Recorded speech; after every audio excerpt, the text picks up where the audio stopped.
আসসালামু আলাইকুম রহমতুল্লাহ। দর্শক, আমাদের দেশে শীতকাল চলে এসেছে। বাংলাদেশে পৌষ এবং মাঘ এই 2 মাস পর্যাপ্ত পরিমাণে শীত থাকে, অত্যন্ত শীত থাকে এবং এই শীতে অনেকের ঘুম ভালো হয়, অনেকের ঘুম হয় না, অনেকের আরাম হয়, অনেকের কষ্ট হয়। আজকের ভিডিওটি করা এই জন্য, রাস্তা দিয়ে আসার সময় দেখলাম রাস্তার পাশে কয়েকজন মানুষ গুটিসুটি হয়ে শুয়ে আছে, এক একজন এক একটা কম্বলের নিচে। কম্বলগুলো ময়লা, জরাজীর্ণ অবস্থা আর কি। তো আপনি আমি ঘুম থেকে উঠতে চাই না, কম্বলের মধ্যে গরম থাকে তাই, বাইরে ঠান্ডা থাকে এই জন্য বের হতে চাই না।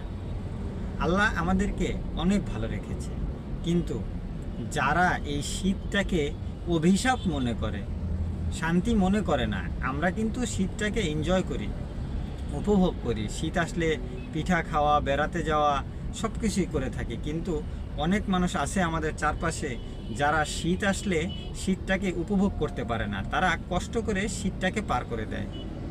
আমি আজ ভিডিও করতেছি এই জন্য যে আপনারা যারা আপনাদের আশেপাশে যারা আছে, যারা শীতটাকে উপভোগ করে না, শীতটাকে কষ্টকর মনে করে, তাদেরকে শীতটাকে উপভোগ করার ব্যবস্থা করে দিন।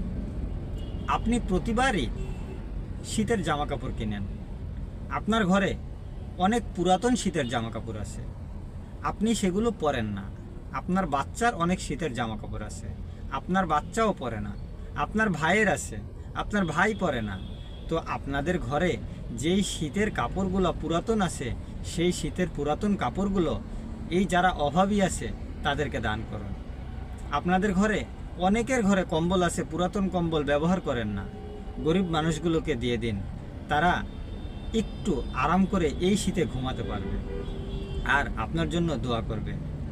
আর আপনার ঘরে অব্যবহৃত জিনিস না রেখে সেটা মানুষকে দিয়ে দেয়াই উত্তম। আপনার ঘরে রাখতেছেন, আপনার জাকাত হচ্ছে, আপনি জাকাত দিচ্ছেন না। আপনার ঘরে রাখতেছেন, আপনার ঘরের কিছু জায়গা যেই জিনিসটা রাখতেছেন সে নিয়ে নিচ্ছে। তো খালি খালি যেই জিনিসটা আপনি ব্যবহার না করেন, আপনার প্রয়োজন না হয়, সেই জিনিসটা অন্য কাউকে যদি দিয়ে দেওয়া হয় আর সে যদি উপকৃত হয়, তাহলে সেটা দিয়ে দেয়াই তো উত্তম, তাই না? সব মিলিয়ে কথা বলার কারণ হচ্ছে এইটা যে শীতটাকে আপনি উপভোগ করেন এবং আপনার পাড়া প্রতিবেশী যারা আছে, যারা অভাবী আছে, তাদেরকে নিয়ে উপভোগ করুন। আপনি পিঠা তৈরি করেছেন আপনার বাসায়, গরিব বাসায় 2টা পিঠা পাঠান, যারা পিঠা বানিয়ে খাওয়ার সামর্থ্য রাখে না। আপনি আরাম করতেছেন, আপনি শীতকালীন সবজি কিনে আনছেন, তাকেও 2টা সবজি কিনে দেন, কারণ তার কেনার ক্ষমতা নাই।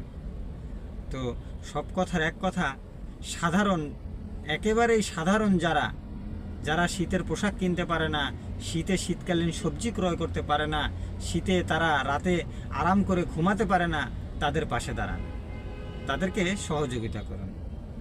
আজকের ভিডিওটি এ পর্যন্তই।